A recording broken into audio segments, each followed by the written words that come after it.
Yeah. Yeah, man. All right, we're good. We're gone. Yeah. Good Look evening, like folks. Yeah, man. We're mm, on. you're on, man. You're on. You're on. The countdown. We with you again on a Wednesday evening from Belize City on this the longest day of the year. Summer solstice, people. Summer solstice, which of course is when the when the moon when the Earth tilts to its northernmost point, pauses for a minute and goes back to where the sun appears to be rising more from the south as opposed to the north. You study all of that, right, Joe? You may get that in a science class. Why I did much of it on my own because at that time we never used to have that at the primary school, you know. Yeah, yeah. Well, speaking of where we got and not got, I noticed on the news it was Yasser Musa talking about some new studies, new moves to get Belizean studies more prominent in the classroom. I think that's a good move, though I hope then I'll focus more on Belizean history. And I'm saying, listen, the whole African history is fine. Even the Mayan history is fine, but Belize as a country, we have a lot of rich, and the Mayans are a part of the landscape also. And yes, indeed, we can't forget like the atrocities of slavery, but we need to focus more on the things that will build our people up the self-esteem that is necessary. Let me say good evening to Gregory Morrison. Good to have you, Greg. Are you hearing us? Yes, good evening. Wonderful. Joe, uh, we know that you're down south. You're still chilling at the sweet confines of Placencia. You look sunburned, man. You're in sun too long. And this, I always believe, G. Mike, if there is a life after death, this is where it begins. There it is. All right. And here's something from a microphone. Uh, I, uh, I think it's mine. Hold on. Hold on, hold on. Okay. Mute it for a minute, make us see, Greg. Yeah, I think I got it. All right, good. We got it now. Yeah, man. We got a number of issues on the table. Make I ask you first of all, let's submarine with them people we're missing. Any word yet? No, and I think they had said they had like 40 hours, and if you count that time, I think it's probably going to be up probably about midnight tonight that they would have had oxygen, the reserve oxygen. So I pray and hope that they are found. There was some hopeful sound was that the sonar had picked up Some um, Canadian group had picked some up some noise. noise, Yeah, yeah, yeah, they had picked up some like a noise. banging or something. Hmm. Apparently, they can't locate it. Yeah. That rough. I mean, at this point, you would. I mean, the chances are just running slimmer and slimmer. Some very rich people on board, of course. Mhm. Unfortunately, money do you no good in such a situation. You can only pray for a miracle. Must be a sad situation to be in, and well, everybody's concerned, no, and hoping for the best. It doesn't look good from here. Let's hope that on the local scene we had a hurricane that was forming out there. It looks like it has fizzled. And at this time of the year, we normally don't have much to worry about because it does either fizzle or turn north and go up as hurricanes normally do. We can only hope for the best this year because last year Lisa really knocked out a lot of trees. I was speaking to Mhm. Maita this morning, and he was telling me that the blackberries are not coming at all, and that they're doing a lot of business with blackberries now. So Okay. there'll be a problem there. What is blackberries? I'm not aware of that. Blackberry, what they got another name for that, Joe? Well, I'm surprised, they come on the Belize. Oh, the berry, Yeah, the fruit you're talking about that we make the wine from? Right, correct, Oh, yes, yes, yeah, yes. correct, yeah. Okay, correct, okay, correct, correct. okay, okay. Yeah, they in fact Because they had a. Go ahead, Joe. Blackwell was very popular one time in Belize. Many Hmm. many yards had blackberry trees, and it's from the same blackberry trees in those yards we used to make the wine. Yeah, Yeah. yeah. But I now, know. they are very few. I don't see them much at all in the city. Yeah. But And Mr. Chairman, if you allow me to, I think you said that you were talking to Maito about the damages of the Lisa last year. yeah.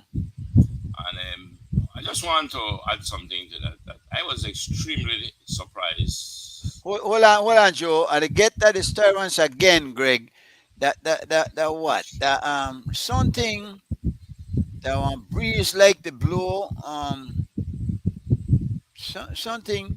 Mute I for one haven't. sec. Mute for 1 second and see what happens. Um, mute Joe. Mute Greg. All right. But you still get it. Said I know you. See why you there? Might be coming from the studio because I don't see nothing here that could be. It's not me. And Joe, I don't think that you right. Well, I don't hear any distortion where I'm here. Yeah, make I mute. All right, you mute Joe. That day they come from. Son, turn it back on. All right, that day they come from. There's something breeze that blow up on something. You got something on. Well, just now I thought I saw unmute and then it's now mute. Yeah. So maybe No, it's me then. Maybe it was me. No, but still coming. And when you mute, it's not back on. Yeah, me mute just now na pahin na the Joe part na Joe session. Yeah. See there, mute Joe. But there's something to go on with your over there. Some movement, something. Or a card or something with a card. You're gonna find the blow up on you. All right. Hold Yeah. on. Yeah. Right now. It Stop now.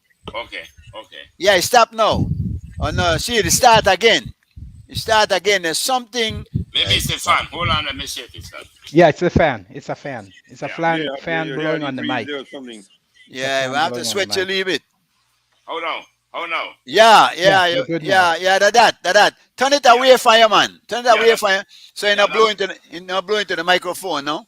Yeah, that's what I did. All right, good, wonderful. So you may tell me about something now. You say I spoke to Maito this morning. No, I said when you were talking to him, it seems to me that you were discussing about the damages of Lisa last year. Correct. And what I wanted to comment on is that I've been through the 1961 hurricane, like maybe we all did, or some of us.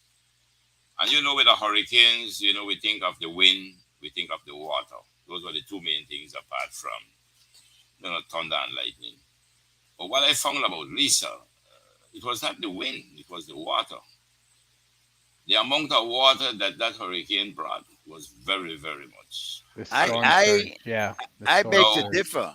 I saw that differently. I saw very little water.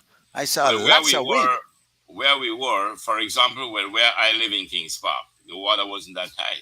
Right. But what I noted, that everywhere from up to like 4 miles, right up into Vista Del Mar, there were people actually had to come out of their homes, their bungalows, and go and tap. There was a lot of water damage in Belize City and elsewhere. But the point I wanted to make was quickly to tell you that here is bread coming now.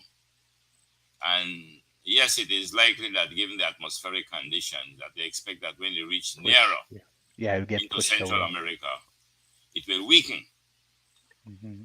But let us not put down our guards because they can bring some water. Yeah. And that's what I am very concerned. We're due for a lot of rain, and the earth is dry, so we not like when it's saturated and everything will drop stand. I think we're not look too bad. You said you lived through 91, 61. 31. 61. Yeah, that's what I'm saying. I thought it was like 31. You lived through 31 too, right? but no. Listen to me. 1961, that one hurricane that brought water. Yeah. I only remember 31, but I lived through 61. Okay, but remember they had the high tide. I mean, real high tide that came in like a tidal wave, actually. Yeah, the from storm the surge. sea. Yeah, we have not seen that even in the other hurricanes that we've had. So we've been getting away. I think Mitch was gonna do it, but if you remember Mitch, stood 5 days outside of Belize City like they try to get in, and then did what hurricanes rarely do. It went south instead of north and actually touched all the countries around us, creating serious damage, and never did touch Belize in any part of Belize. And I thought it was nothing less than miraculous. Well, But- what was miraculous too, Mr. Chairman, was that Hati had passed us and was going up north And turn back. and turned back. He forget you. He say, "Oh, I'm touch them boy, man." But interesting thing. Now let's look at a few of the problems that are plaguing us. Ports, and also legal action against Belize that have been proven successful to the claimants, if you will, people who are coming at us with these. Are they? Is it that they have such better lawyers, or are they that our good lawyers are against us as opposed to with us in these situations? Now, which one, Joe? I strongly believe, Mr. Chairman, that it is strictly as a result of failure on the part of the political directorate in both cases. And I say this out of my knowledge and experience of looking at the most recent in terms of the ecological contract with the Comoros Bight Port. So that case was lost in the courtroom. That lately, right? Yeah, that's just recently here. And we don't even know how much we have to pay for it yet. No, because it was not yet a going concern, but they have contracted an expert now to quantify what would be the losses for the 25 years. I heard Dean Barrow commenting on it. Was he the lawyer for those people? Yes, he was one of the lawyers. You Yes. see what I'm saying? The man who was at the helm for 13 years, who actually signed some of these contracts. Now that the one with the turn wrong, doesn't something Sue seem us. Yeah. blatantly wrong here? Isn't there something just treacherous Yeah. even? Well, I wouldn't focus so much on Dean Barrow as the attorney for the complainant. But if you want to speak about him as the then minister under whose administration the agreement was signed, the truth about it that the court ruled that the agreement was binding. So You to know- me, we need to ask ourselves that what happened to those who advised the government to cancel the contract? Let me tell you about a matter I remember in '93.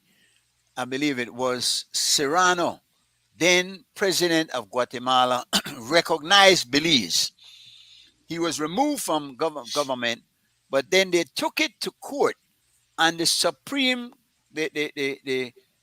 Court of Guatemala confirmed that Serrano was in his rights to acknowledge Belize, but they still move on. So why can't we use that in our favor? Why is something like this always against us? Why are we always on the shitty end of this stick? And you say you don't want to focus on Dean Barrow as the lawyer of that company, but something seems grossly unethical that Well, the person who put this in place now, that the one where they fight for the man for get money out of this, man. Yeah, but Mr. Chairman, I do not support unethical behavior. I do not support imprudent behavior.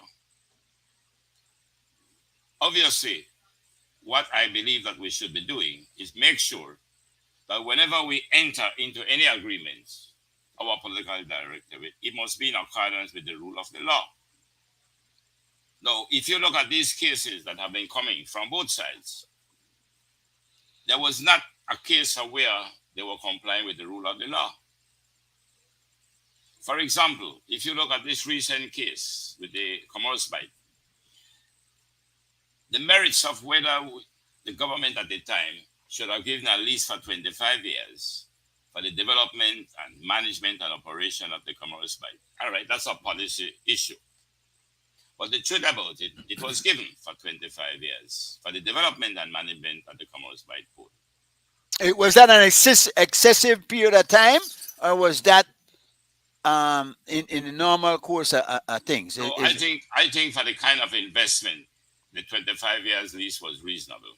Okay. And that's a fairly short period of time in that type of development. Uh-huh.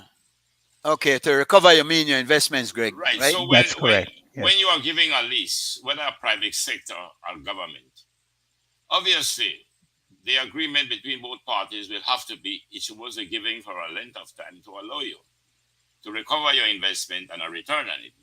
Mhm. But to me, let us look first on the merits of the agreement at the time to develop the Commerce Bight Port. I don't see anything wrong with an agreement designed for that purpose. So what went wrong? What went wrong was that after it was done under the previous administration, the current administration was of the opinion, and I find it difficult to understand why any legal person could have advised them that that agreement was invalid. No, what was the basis of the argument? The current government is saying that they did not comply with the Finance and Added Reform Act. That was their complaint. When it went to the court is saying that agreement given by the Belize Port Authority was not supposed to be bounded by the Finance and Added Reform Act, what they call the FARA. And I agree with the court. The court is right. Okay, Joe, but So tell me to something. the bottom line of it is this. If the contract was given by the previous administration, why is it that simply because it was the previous administration, you will attempt to do something that can in fact bring severe damages to we the taxpayers? Yeah. Because We you don't find hold them some fault. negligent Yes. in anything. To me, That's why. that I thought that Yeah. a contract to develop the Commerce Bight Port, I thought was in the merits of the country's development. Yeah. You know, What prompted you and what we need to look at, Mr. Chairman, sorry to be pushing this no, way. go ahead, push it. Why I want us to begin to focus on when a government comes to office and because he wants to reward his cronies, he is prepared to breach agreements at our expense to reward their cronies. And that But- to me is what I strongly oppose. I don't care which side it is. If you Yeah. look at the BPA alone, the BTB, they have already had to pay out over $1 million for breaching contracts that they should not have breached. But you know what? It goes farther than that, though. And I hear what you're saying. You know, these political parties have huge war chests that they use for campaigns and whatnot, and they should be made to pay out of that when they do something crazy like this that is blatantly wrong and just not sensible. But I give a story that happened to me just before the election of 2008. I was at the end of my tenure with the police, and I went to the CEO. It was Crescencio Sosa, and asked him. I said, "Listen, I need an extension, And in fact, I tell him, well, why not just hire me? Because this job is a tough job. I've been doing it for 7 years, and obviously I'm getting it done." He said, "Boy, we don't give you no contract past the life of a government. Yet many of these contracts that when they talk about that have cost the government so much have been given past the term of a government. If it's a policy in place that you're not supposed to, and they do it, then let the person that give that contract pay the cost, man. Not the government that believes, and they're getting people all in hundreds of thousands of dollars for nothing.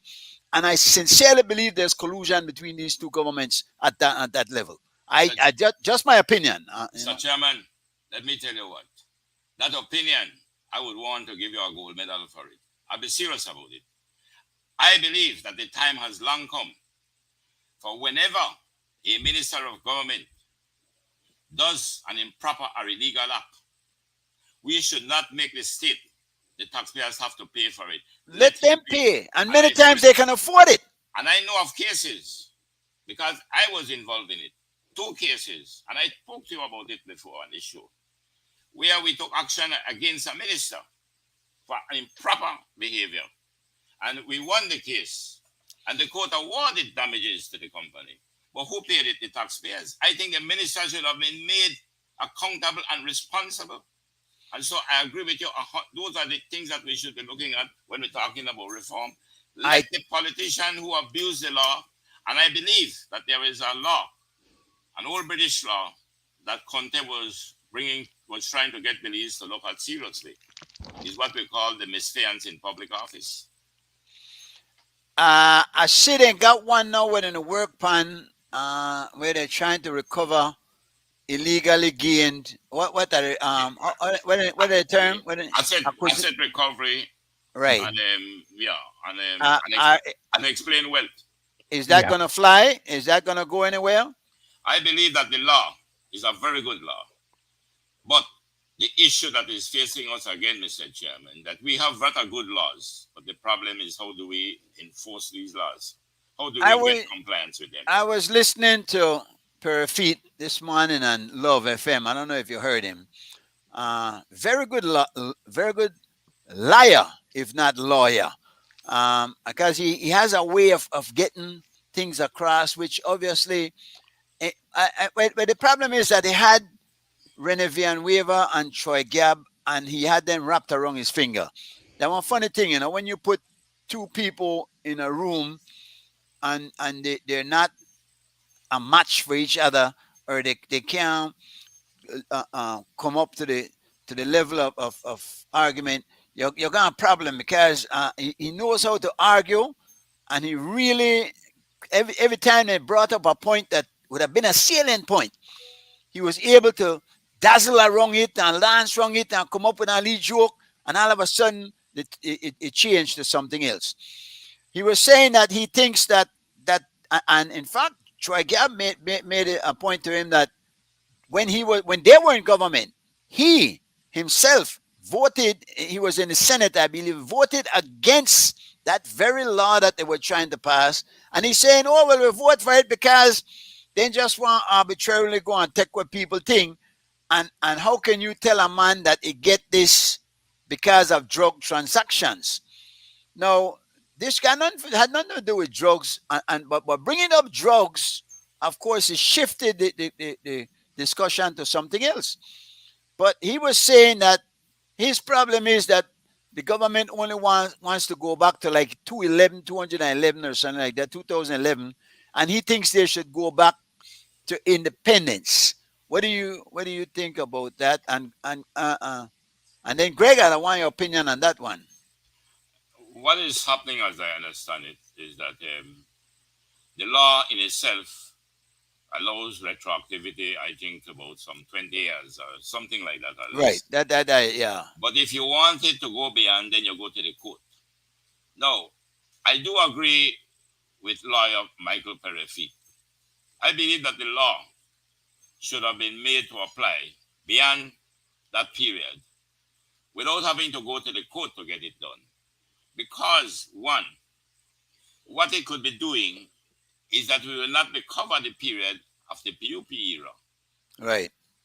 That's the point he was making. For me, it doesn't come over well to say you're going back, but you're only going back to this period. But the truth about it is that you can go back beyond that, but you have to go to the court for it. So you can go back 10, 15, 20, 25 years.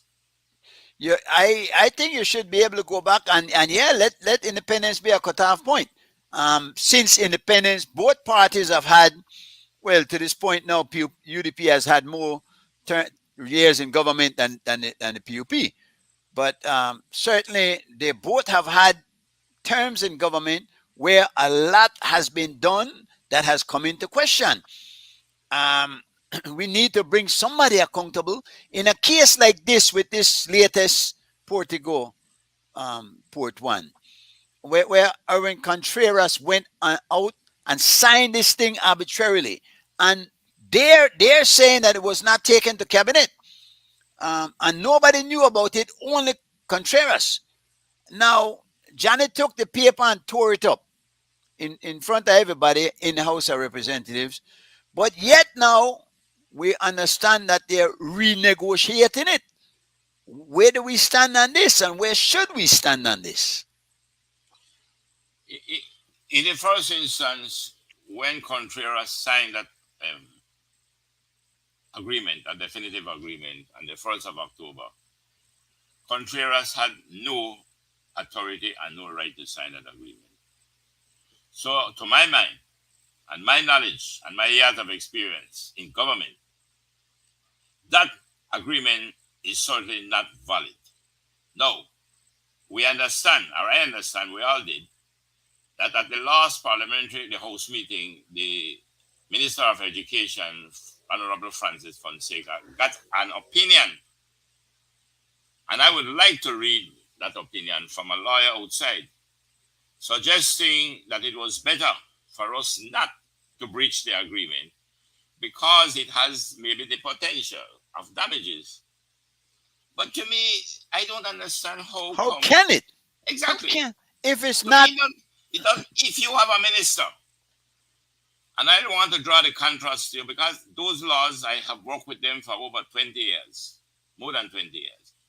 The minister of port can give a license, a port license, without going to the cabinet. He doesn't need to go to the cabinet to give it.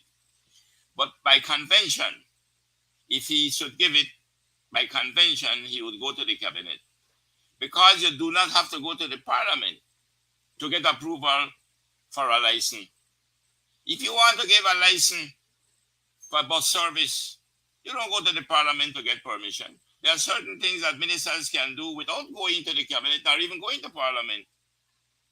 When the accommodation agreement was signed by the then Prime Minister and Minister of Finance, he didn't come to cabinet.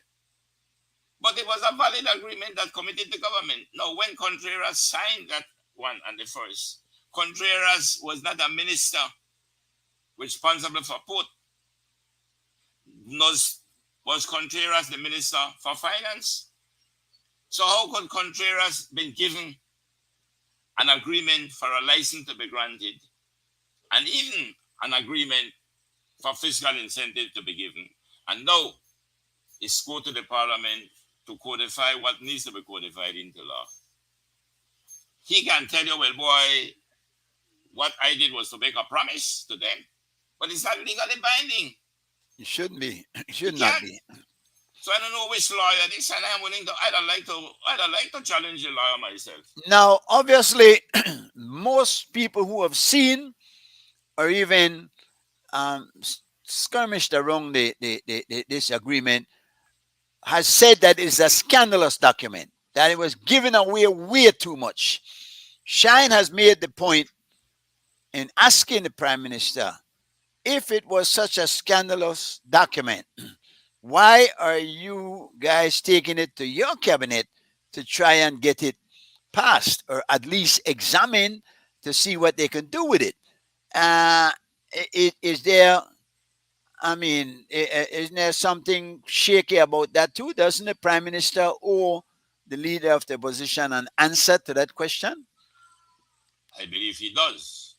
Now, let me try to bring out here, rather than just characterizing it as scandalous, because this generalization is not good. We need to bring the evidence to show why.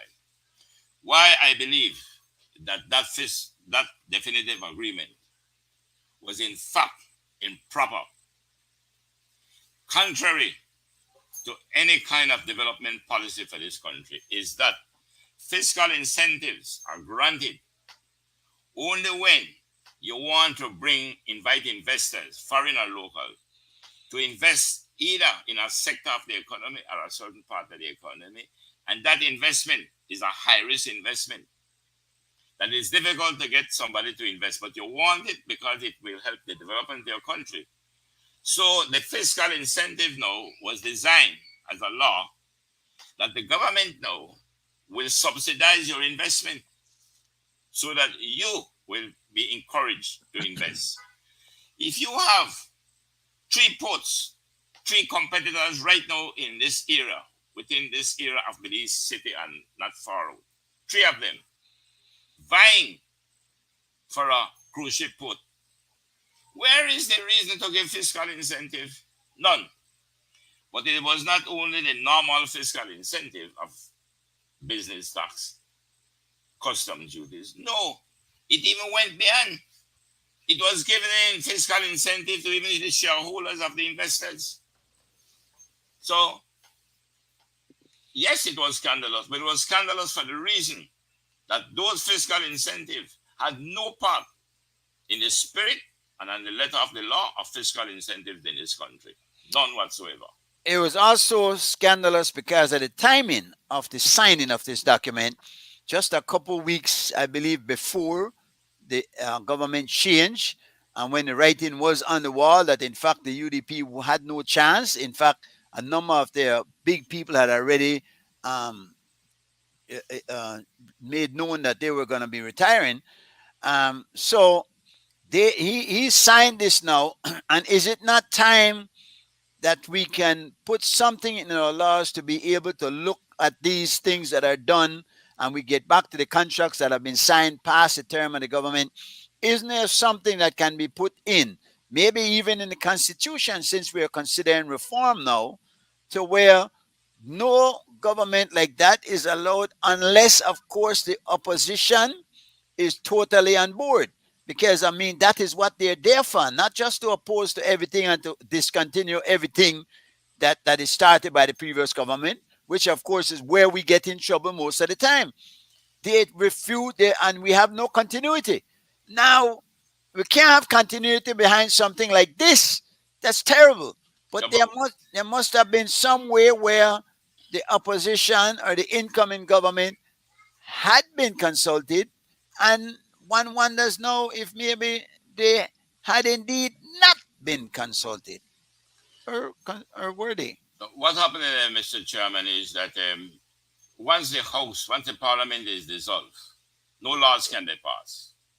The executive remain functional as the executive. You have to have the executive until when the election is over. Now, what we need to do, we need to make the law such that the executive is only there to continue to do what has already been done. In other words, they're almost like a lame duck. But they are. But in effect, they are, aren't they? Because the executive, they have no power. Well, they're only there to carry out the function and duties of the executive without, for example, if you are the Minister of Port, you don't have to go to the Parliament to grant a port license. So, as it is now, the Minister of Port could have granted a port license even after the dissolution of the House. So you would have to make your laws such that once the House is dissolved, you make quite clearly what is it that the executive can no longer do. So what happened? Let's try now to do not just mere speculation, but plausible explanation for the reasons what we are giving. If you sign that on the 1st of October, 42 days thereabout before the election, is it likely that you had the concurrence in a very quiet and subtle way, that the succeeding government, knowing that they were going to fail, that they were going to lose the elections, perhaps it was believed that maybe the succeeding government would support it. Then a cabinet paper came supporting the definitive agreement, but not only supporting it, with a draft legislation to give effect to it. So therefore, the succeeding government was carrying out exactly what Contreras had signed on the 1st of October. So they are equally culpable then, when you say? Or at least close? Well, to me, if you could have brought a cabinet paper with even a draft legislation to give effect to the definitive agreement, you would have a lot of explanation to do to exculpate yourself. Yeah, it's that one, that's something I think is not gonna just go away as they probably hope it will, and it ought not to. But isn't it time, Joe? Because we have been every election, everyone come in, and somebody called a registration the other day where saying that they're tired of this previous government, where the previous government do under the previous government fault, and every time both of them are previous governments. So when we have this argument there, it has no weight because what I mean, at some point we have to put in place proper policies to prevent against having to have these same conversations every time a government changes, man. And And yeah, Mr. Chairman, I don't know if you're aware, but you know that there is a motion coming from the Senate for an inquiry to be done into the same port issue another Senate inquiry, regarding the another same. one of those No, no, because hold on. remember, we had two before, you know. No. We're not worried about what was before. What I'm saying to you, But we have to if we're doing it all over again the same way. no, man, no. It's not about that. This is about the same political thing. There is a move by the Senate, but because the motion came a bit late, they will not be hearing it until the next Senate meeting in July. Joe, And it's very likely it will have the support. yes, all right. So But the point there I'm will- making, take the last Senate inquiry about the immigration scandal. It exposed a whole lot. We see a lot of things that went wrong. Everybody it was publicly broadcast. Nothing came of it. The one before that, nothing came of it. Now we're going to it again, wasting time, just doing a holy show. And when do we get to a point where we can do something about it? Well, my point would be this, Mr. Chairman. If they were going down the one-way street repeatedly, does it mean now we stop arrest people for going down it? No. What we do is that what you are saying now is very true. It was futile, it seems.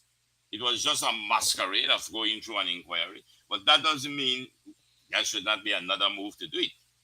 This time now, maybe, given the kind of mindset that may be in the Senate, perhaps it will have some benefit now.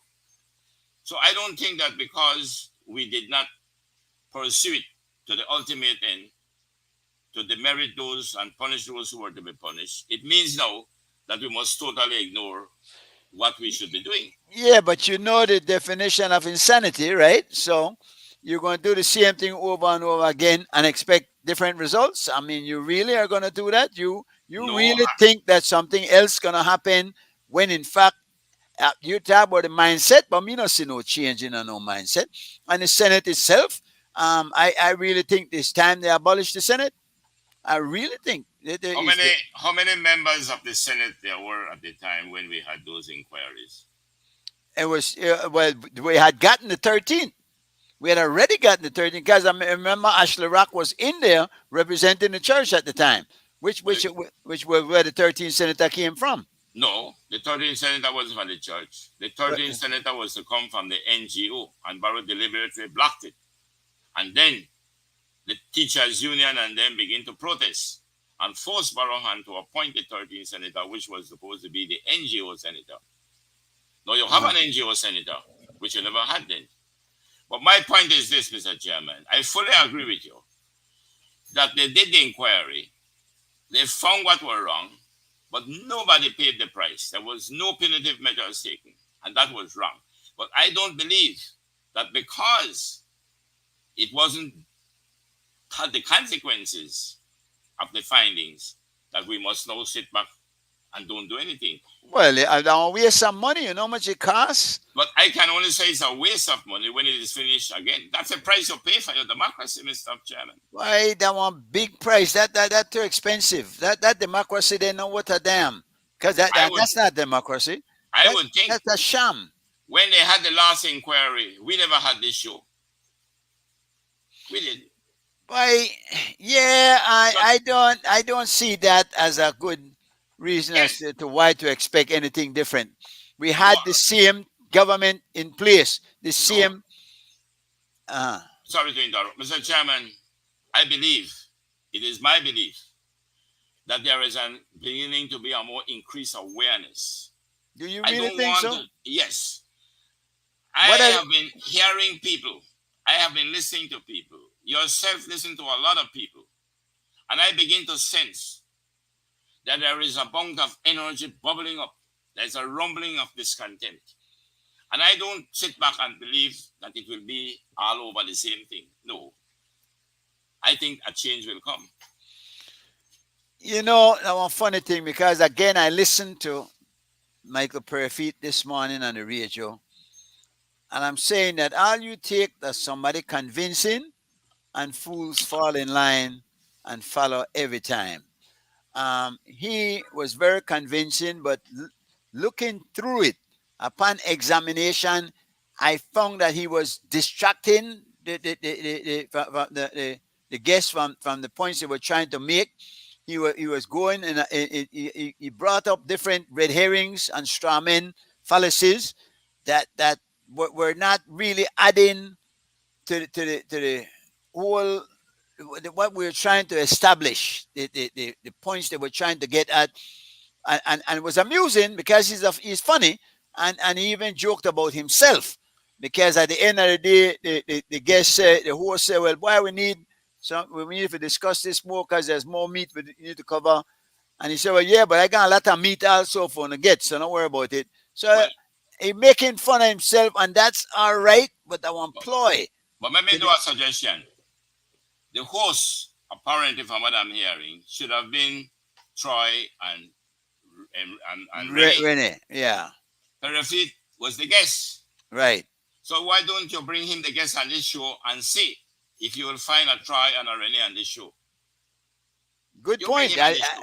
I, Bring him on the show, and you will see whether he will be able to hoodwink a Mike, a G Mike, and a Gregory Morrison. Not Joe Coy, because they are hoodwink me, but the one or two. no. You're being, Yes, I am being sarcastic. Sorry about yeah, that. yeah. So we The know, point I want but to make is that if a host who have been around, two of them, for years now, and allow my friend Michael Perifit, who that's I know what very well. disappointed me. That's what disappointed me. I know Michael Perifit very, very well. He was a close person to me and my family and my son particularly. Yeah, Michael Perifit himself is a fairly intelligent person. He's very shrewd. He has Yes. some of the courtroom theatrics. yes. But Michael Perifit, trust me, would not be on this show and ever do what you believe he did to try and to Rennie. I would try to not let him do that. I think we But could. he will not. I will guarantee he will not. You invite him. The point is, if you're asked a question, stick to the points. Answer the question. You can answer it in your leave funny way, but answer it. Not go off on a tangent and tell me about something where the next government did the last time. Because that's always the thing. What are well, what look what I wanna do. Well, look what the PUP doing. That's all right, but I mean, with the talk about one particular issue, and he should have stayed on that. But listen, it is what it is. And Yes. I wasn't impressed with the performance of the host of the show. Yeah. I saw Anthony Chanona, and I think this one will interest Gregory if you have not seen it yet. That Anthony Chanona is talking about 5 zones: north, south, east, and west of Belize, and the diaspora. When it comes to the campaign to get the whole constitutional reform committee in gear. Of course, now I am hoping that they and yes, they mentioned that education will be a big part of it. Are they gonna go into the schools? Because are they gonna put it in there and keep it in there? Because I mean that's where we have to start, I believe, don't you think? Well, the if you want to enlighten the people, you got to start with the young people. You got to start with those that can vote, and you got to start with the generation that will then inherit the vote. Because it's a progression. It doesn't happen at one step. So education of the students is very important to have a developing democracy that we need. So I'm hoping that whatever act they do in terms of the constitutional reform and such, that they will kind of promote it in the schools. In Belize, it probably needs to start in the university colleges, the junior colleges, and the high schools, and then at some point it moves down. I think it would be a waste of time at this critical point to focus on the primary schools, since they really um, are not have nowhere with it at this point. Well, But can the campaign start at some point, because you're not going to educate at the same level. At the primary school, they could at least get a sense of how we're governed. oh yeah, yes, no, but I'm talking specifically for the Constitutional Reform Committee kind of education deployment that they need to do now to kind of get some major input into what that legislation should look like and what the constitution should be framed around. So for that reason, that's why I'm saying that specific grouping right now needs to be the carrying the load. you Um, know, you know what I've seen done in other places where they take a document like the Constitution and put it in children's form, put it in make cartoons of it, make light mhm, stories mhm, of it, so that mhm. you know they get it, Yeah. or at least But they get an interest in getting it. yeah, but the whole thing I'm concerned about is any part of the government, whether the in government or the out government, is really interested in informing and involving the people in the participation of governance. I think the system as it does right now, the lazy system we have, benefits both political parties. Oh yeah. And so it is not in my liking that they're going to make any effort to do what is necessary, because it will create problem for them, because It's not in that's their how they see interest. it. That's It's how not they in their that's interest. yeah, that's how they see it. So I'm looking that the advocacy for what needs to be done would come from outside of the government. At least it'll probably take government funds to do it, but telling the government what needs to be done, in holding the feet of the government to account and to do what is right, needs to really come from outside the government. And that's what I'm hoping, and I Well, don't see it at all in any way right now. Of all this, I've seen no organization grown up at this point, and this Constitutional Reform Committee has been about 6-7 months of birth now, and I've seen no organization that has come up independently that says some of the things that are necessary to involve the community sector of people in the country, and we that's we very get disappointing. we get to one of Joe's favorite things that he likes say, participatory democracy. Democracy, yes, And I yes. think, yeah, that is what we need. We need involvement from the people. We need involvement from everybody to get it But done. somebody needs to take a leadership role in it, whether it's a JCs, or whether it's a group of lawyers committee, or whether it is a library committee or something. Somebody needs to carry this ball, pick it up and carry it to a point that it start rolling down the hill and gather some momentum that will see involvement of the people. Well, Because as it stands right now, the people are not being involved. And I know the Constitution is over the head of many people, but then that's what I'm hoping, that this commission, not the commission, this involvement of people would be able to do, like you said, break it down for the college people, break it down even more for the children, the primary school, the high school and primary school students. do we And need do we need ad hoc committees, farming and getting involved, coming on yeah, stream yeah, and that's what they need. That's what they need. Um, as I said, it's just disappointing, and I don't know where the impetus will come from to make sure it happens, but it's not happening. And so, whatever the government wants and wishes is going to be what this constitution will reflect, as I, eh, as eh, I see it right now.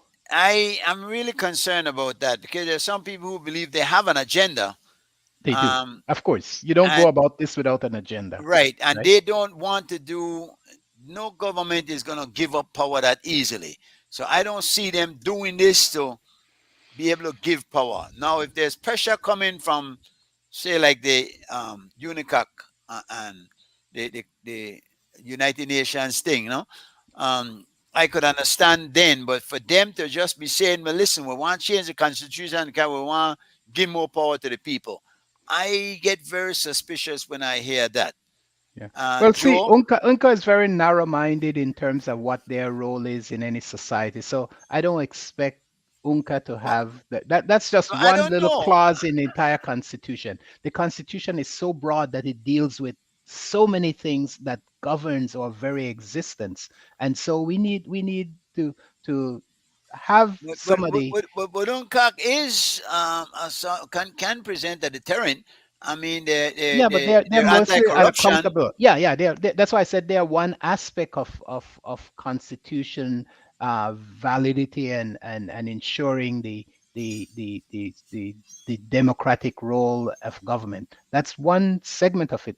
There are lots of other aspects. There's how business are to be conducted, how people rights are to be conducted, how we are to be governed, how we are to have elections, how we're to be, our courts are to be divided and be held accountable to our people.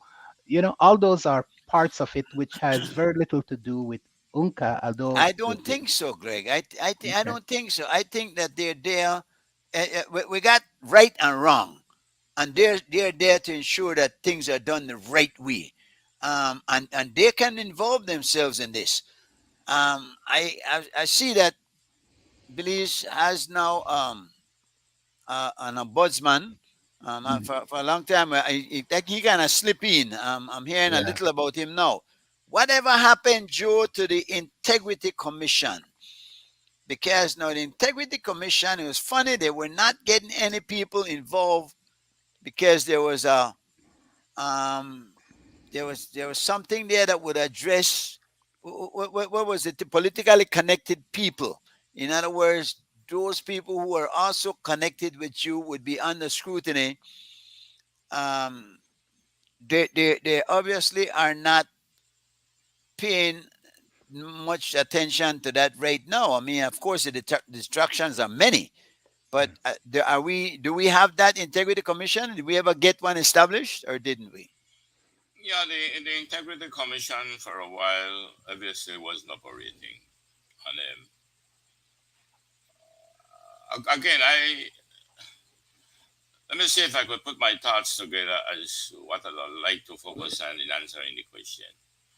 The Integrity Commission is one of the many things, gentlemen, that both governments had failed to enforce. I quite frankly would never entertain the belief that governments of the past, of either political parties, set out deliberately not to educate the people so they can benefit from their ignorance. I don't believe that. I believe that too many of them themselves could never understand the importance and therefore never did appreciate it. Now, if you look at the Integrity Commission as one of the many oversight provisions that we have in this country, we have the FARA, which is the one that they went to go to it and the government last time, the Finance and Other Reform Act. We have the Transparency and Accountability Act. We have the financial orders. We have the store orders. We have the ombudsman.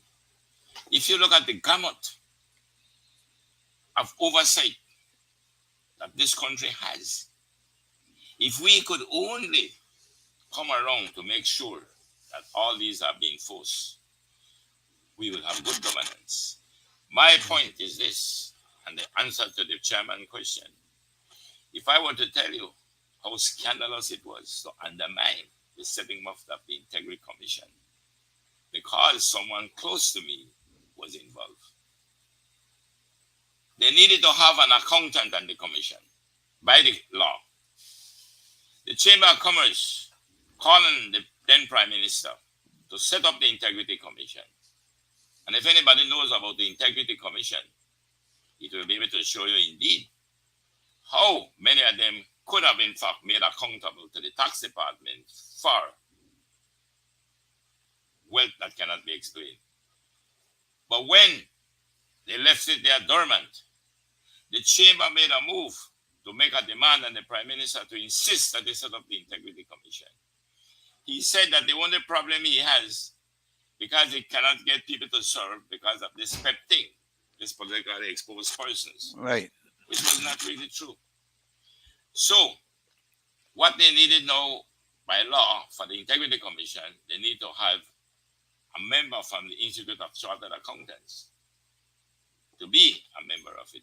So the chamber told the Prime Minister that they will then get in touch with the Institute of Chartered Accountants, of which I am a member, and let them put forward somebody. The Institute put forward somebody to the chamber. The chamber put forward the person to the Prime Minister, the then Prime Minister. And you know he turned down that person. But what they did instead, they deceased Ned Vasquez. And the person turned down was my son, who is a chartered accountant. Ned Vasquez, who was no longer a member of the Institute of Chartered Accountants, and this is what became scandalous within the Institute, was made to pay a fee and to be brought back as if though he is a member of the Institute, and then the Prime Minister appointed him. No, gentlemen, I don't want to go too much. All I want to emphasize here, the amount of oversight provisions and laws and systems that this country has. My brother, we don't really need anymore. What we need to do is apply what we have. How can we get it done? And that is what this show is about. We can get it done when we can provoke the minds of people to begin to participate beyond the ballots. To the point, go for the commission of inquiry into this fiasco with the boat. When the findings come out, make we all come together right across the spectrum. PUPUDPs, trade unions, churches, Chamber of Commerce, Business Bureau, all of us, and insist that the findings will be enforced. You will do it, gentlemen, and let the government know that we will, if need be, we will withhold our taxes. And that is a provision for civil disobedience, which have gained recognition in other countries, and the court will have to uphold it. And let me tell you why. I'm sorry for going so long, but you go ahead. Something in me. When you say that you are not complying with the Finance and Other Reform Act and all these other laws, and we the people say, well, listen, we will withhold the taxes and we'll put it into an escrow. And when you comply, then we will pay. We go to the court, we will win. We cannot lose. A government who is not complying with the Constitution and the provisional laws to give effect to that Constitution has no right to our taxes. When is it that we will learn these things? Don't care which one it is. I don't mind which one it is.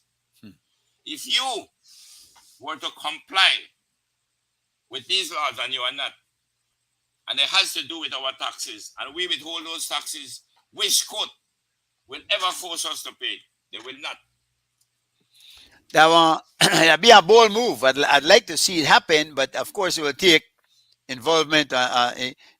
One or two people try to do it, and they don't succeed. And in fact, we've seen that happen already, where one they will tell them, why would they do it? Yeah, we do it, and we do it, and then chicken out on the end of that. So I hear you, though. I hear you from your lips to God's ears. Well, It makes sense to me.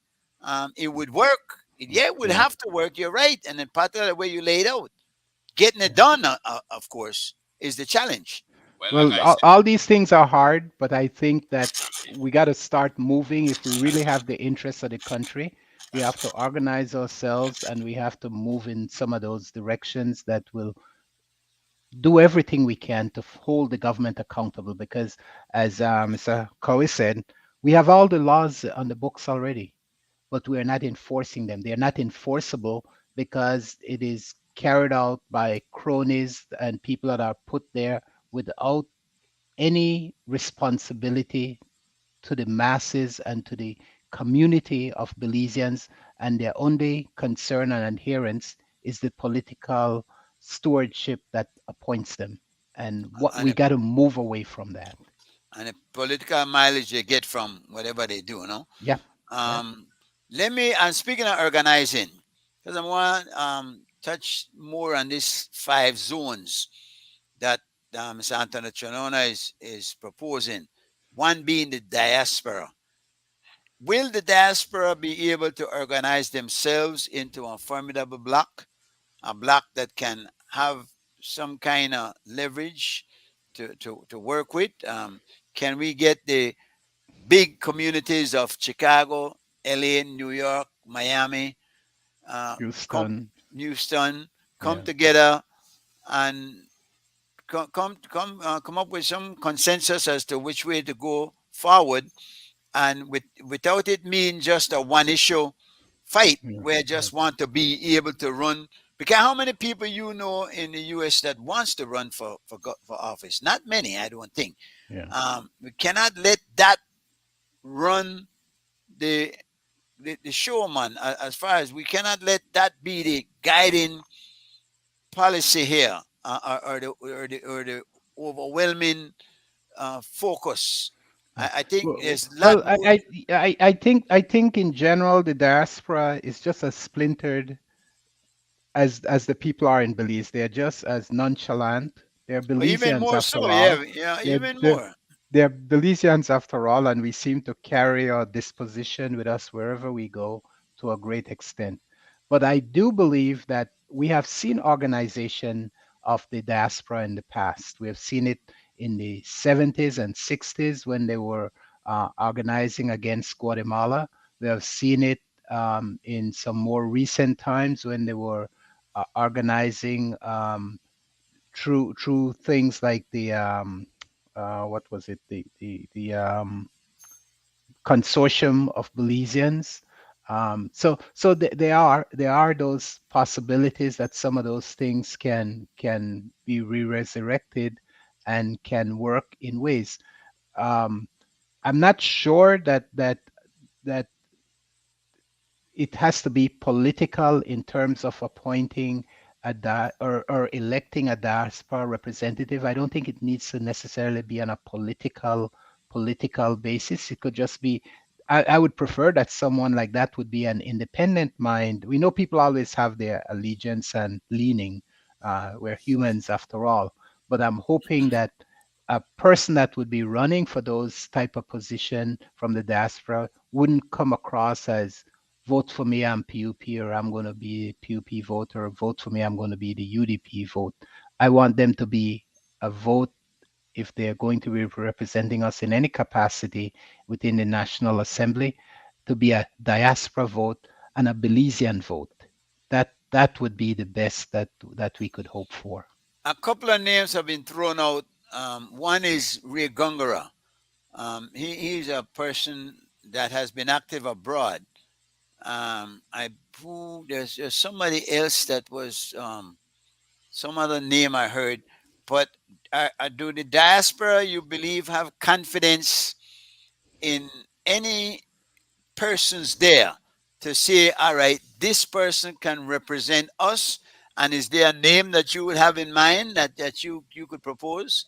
No, I don't have any name in mind, and I'm not looking to appoint anyone. I'm looking for someone to come across with ideas and some of the things they see that could be beneficial to the country and to the rights of the people living abroad, and how they would best contest that within a national assembly and the greater sphere of Belize, and how to make us participate and move Belize forward. So I don't care about the name specifically. I care about the agenda that someone would have that would be carrying out that role for as a diaspora representative. You know, it's interesting because there was a time when we had to rely on people to attend meetings and come out to be involved in what is going on. With the modern technology, though, like we are here, each of us in our own living rooms, and we can get together and do this. I see that we could be taking advantage of this technology, say for instance, to try and get people in the diaspora more organized and more involved in what is going on. It, That's it, true, but there's some energy that differs quite differently in virtual meeting versus in-person meeting. So even though you could organize these things at that level, there is always a need for humans to actually get together, look in each other's eyes, feel, press each other's flesh, and those are where people really develop trust and comfort and confidence in other individuals. I have yet to meet somebody over the internet, and I've met thousands of them through my work with teams and other um, events like that. But there's always a little bit of a concern for me, and I think many other people have that in terms of that type of meeting. And so I like to meet people and gather my impression from them in that way more solidly than just in virtual world. Yeah, I'm just saying though that you're talking about people across the states in different. They're not like Belize Mhm. where you live across a bridge or something like that, Right. no. And you could Yeah. live in New York and be miles away from Yeah. where one person is to the other. So Yeah. I think there might be need for some compromise in that. And yeah, indeed, the better way would be to be able to meet and press flesh, like you say, and get a look into somebody's eyes as it is when you speak to them. But in lieu of that, something has to be tried though. Something has to be done because we need to. The diaspora needs to come together. Let's put it like that. And I think we can all begin from there. That the diaspora needs to come together in and be a voice. We Yeah. we we we need it. Yeah, We but the diaspora is organized in many ways. They come together and they support Belize in transfer payments, and those type of things. They send every 2 weeks the guy taking the cargo down to Belize sends me a list with his truck and a picture of his truck filled with stuff. So they're active participation. There are lots of people that at that. organize. No, there are lots of people that organize events that benefits diabetes and all type of thing. Getting wheelchairs to people, getting clothes, getting food to I've people. gotten lots of help that way too. Yeah, Yeah. I, So I, I so agree with it is you. there. I'm saying the But that's not foundation the is there. organization that we need, though, Greg. No, but that's the embryo of how people organize. From that, you could build. But so the point I'm making that if there's an overture from the government of something to be done, or right now, until you get a fired up thing and say this is either a goal or agenda, or this is offered to us and we need to make these steps to take it advantage of it, then that triggers even more organization. But I'm saying the people are there, the willingness is there, the activity is there to just And I think develop the love these of Belize more. is there. I think the Oh, love, most definitely. yeah, That's why you get the barrel. That's why you get the transfer payment. That's why you yeah, get all those yeah. things. The phone calls, the all those things are part of I, people I, love I and do caring hope, for the family and the country. I do hope that we can get a more active involvement from the diaspora in not only this constitutional reform, because I'm all for it. I've always felt also that in any referendum there has to be diaspora involvement. The diaspora need to be able to, if something that affects the country of Belize. Yes. The only sticking point for me is that if you're going to be a citizen of another country, then you need to give that up in order to be a leader for Belize. And that is I have not moved on uh, uh, that point right there for longest, and I don't see any movement from that. But as far as the involvement of the diaspora and having a voice and a say in what happens in the long run of the interests of Belize, then I really think that we need to see something happen on that side, no, in that way. Mr. Chairman, I can speak about the diaspora, and I think I did before from my personal experience as a minister of government for 10 years. And prior to that, as mayor of the city. And yes, I am familiar with the Belize Consortium. I was very close to Dr. Pike and others. My conviction from my years living in America for a while, even, well, not very long, 5 months, To me, it's a field with abundance. The problem is that we Belizeans here at home will need to go to harvest it. And that's what we are not doing. We are sitting back and calling on the diaspora to do things. But I think the initiative will come from us. We must help to build the bridge. Because let's look at the very remittances that you spoke of just now. We spoke of it before.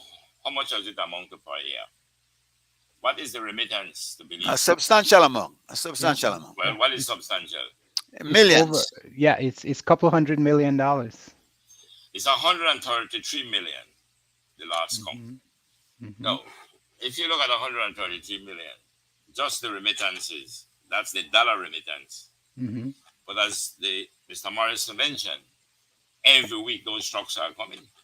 There are 4 or 5 of them companies now. Joseph Witt, this one, Kyle, this Kyle. Yes, yeah. Now, what they are moving towards more now, Belizeans are beginning to work with Belizeans in America. That some of these business places in Belize will begin to have some problems. Because they are working over there with agents, and some of them are doing direct with companies that they can order things from. Yeah. Mm-hmm. So to me, there is already a trade and business relationship developing between Belizeans at home and Belizeans abroad. And I know because some of my family members, in fact, not long ago, we had a gathering with a few from the US, meeting with members of my family who are in fact doing business together. So I think that what is happening is that somehow we look like we do not come to the realization that there is an abundance there, but we don't want to go and harvest it. And that's my point. Well, listen, when you talk about that, there's the mayor was talking about 2,000 and something vacant lots in the city that people aren't paying their taxes and whatnot, and they need to do something about it. I think maybe some of these lots could be given to Belizeans abroad who wants to come home and are able to pay the taxes that are delinquent on them, and find some way to be able to make use of this property. There are Belizeans who want to come home, but they need somewhere to stay. I think I told you about this lot on George Street. Ideal for a little park, a kiddies park, and in fact I put up a couple of swings on there, and without the permission of the owner actually. But the owner, I spoke to the owner, and the owner says, you know what, I want to come back. I'm ready to come back. I'm getting ready to retire. I want to live that Belize, but I don't want one place somewhere else. They say, I see what you're doing with that, trying to make it into a park. I'm willing to give that up then if I can get a piece of land somewhere else. And there are hundreds, thousands of lots elsewhere. Why is it so difficult? I've gone to the Minister of Lands, I've gone to the mayor, I've spoken to anybody I could talk to about this, and I just can't get no headway. Isn't this a way of attracting diasporans back to Belize, those who have intentions of coming back, or at least just having a second home in Belize? That would be a further influx of cash. Well, if you remember just recently, I mean, I could understand the mayor of the city has concern because he's losing. Those are potential. He's not losing, but there's a potential revenue points for him that could help with his defraying his garbage collection fee and things like that. So I could understand that, but we have to also look. Belize has thousands and thousands and tens and hundreds of thousands of acreage that people are not paying taxes on because we have so much absentee landlord from going back to our very colonial days. So rather than taking a little piece a lot from Belizean, with all grace to the governor, to the mayor, I would say government needs to look and reform our laws so that some of those acreages and stuff can be freed up so that they could become part of the Crown land and the national land that could then be made available to diaspora people and local Belizeans alike. and the immigration inrush that we're experiencing. So that is where I'm more But the concerned. same that same policy could affect both. Could affect both the small one, because if you have a land that's just there overgrown in the middle of the city, first of all, I want eyesore. Number two, I want health issue. Number three, I want crime issue. And Hmm. take the UC house where just burned down. I mean, Hmm. it was being housed. People were sleeping in there, doing Hmm. drugs in there. Who knows if they know a pipe get turned over and burn the Yeah, place down. But yeah, these are things that needs to, and how long do you leave them there? This is where the law, yes, indeed, can be restructured. And Joe, you might know a little bit about that. Cannot that be done where it is, listen, you got 20 years then, which are a reasonable time. You got 20 years to do something with this, man. If for number one, you have to pay your taxes. Number two, if you don't, you have to keep it clean and clear it out and whatnot. Um, When there's a law that, remember the property taxes are laying on the land. So whenever you do not pay the taxes, the mayor, under the law, can put up the land for sale for public tender. And then the proceeds is to pay up the tax. And if there's any residue, then it goes to the owner. Makes So sense. that's what the law is. That's the law. So they're not, again, it gets to your point then. We're just not adhering to the law. Well, to me, to come publicly and to make an announcement of 2,000 is an indictment of his own administration, which maybe he's not aware of. I wouldn't come and say that to the public, because then it's my administration failing. Yeah, because he should be able to do something about that. Eh? That's If the law, if you're saying the law is there, then 2,000. what's the hold up? That's right. What's the You, hold? you should never have had 2,000 lads yeah. not paying his property taxes. And You didn't going apply the law. going that long, That's right. going that, yeah. So but something has to be done. A matter of fact, you have to be careful, because they can statute bar some of that tax for 6 years. If Even- you wait too long, Uh-huh. you will not collect- be able to collect, because the statute bar at 6 years. So So what they- the council has to be doing is to make sure there is some payment being made, or you make the move before the 6 years. Yeah, they're not Otherwise, just the statute bar. yeah. That makes sense. So because if you go 10 years without paying taxes, you only have to pay for 4 years. That's what will happen, Yeah. because 6 years will be statute bar. Well, as I said just recently, the former prime minister had excused like over $20 million in unpaid taxes on land that Houses, was. yeah. I mean, son, a house. So, yeah. No, it wasn't house. It was land. It That was And was about land. DFC. No, that was no. land tax. Land tax. That But was they land did- tax. There were two of them: the land tax and there was the DFC. DFC, they But gave. that was different. That's different. Yeah, that was But the different. land tax, he did forgo. Yes. 20 for- million forgive. dollars. Yeah. No, I think it was more than 20, Mr. Morrison. Well, it was somewhere around there. It was Yeah, somewhere they had around they had a raise of up to about 70 or 80 million. there. Okay. Yeah, the land tax was very, very high. Yeah. In fact, overall, for a moment, and I was at a meeting with the with the financial secretary, and I brought it to his notice. I say, you all are talking about wanting to tamper with the GST, but we have a raise in this country of over 300 million in taxes. Yeah. Now, is that fair for you to want to the government, to ever want to increase tax when there's so much arrears which needs to be collected? We should never allow our taxes to fall into such great arrears. So what the former prime minister did, those taxes that were written off were from people who have so many. These are not people who had small amount of land. Right. They could have never owed that amount. These were big landowners. Right. Right. Now you look at the losses to us.